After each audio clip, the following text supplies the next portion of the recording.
Ça y est, nous sommes prêts, nous sommes habillés pour parler antiquité brocante.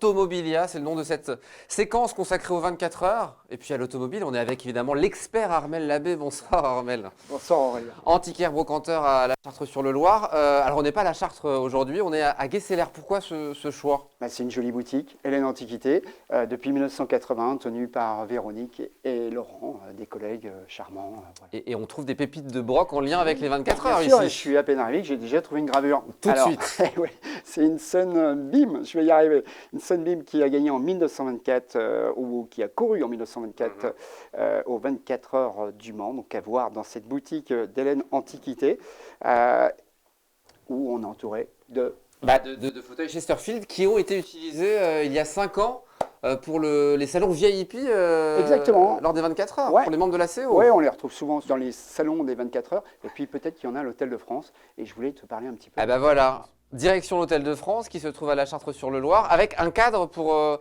nous parler de l'Hôtel de alors France. l'Hôtel de France, je vais dire en quelques mots, 1905, c'est Alexandre Pasteau qui crée l'hôtel. 52, l'entreprise Shell loue entièrement l'Hôtel de France. 1953, c'est John Wyer qui, lui, arrive avec toute l'équipe Aston Martin, avec la famille, les pilotes, etc., les mécanos.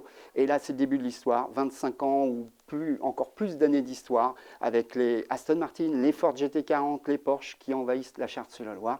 Mais l'Hôtel de France, et là on retrouve d'ailleurs, je vous ai décroché un cadre qui est dans le bar, qui est un véritable musée, c'est l'Aston Martin 1957, les frères Whitehead gagnent les 24 heures avec cette voiture numéro 5, et là on la voit devant l'hôtel avec la famille Pasteau, qui étaient les propriétaires de l'époque. Et tu disais un vrai musée au centre de l'Hôtel de France, Oui, on trouve plein de choses. Voilà, il faut aller boire un café, il faut aller boire un petit verre de Janière, bien évidemment, c'est magique. Il y a toute l'histoire, toute cette histoire, les Jackie X, Cédric Bell, les Andretti, les Steve McQueen qui sont passés par là, et encore bien d'autres. Et puis il y a le garage Fortin qui était juste derrière. Oui. Alors on en parle du garage Fortin, tu nous as trouvé des photos qui sont des pépites, Oui, des photos exclusives. Oui, photos exclusives, on va remercier Mme Fortin, le fils de M. Fortin, Jérôme Fortin, pour ces belles photos.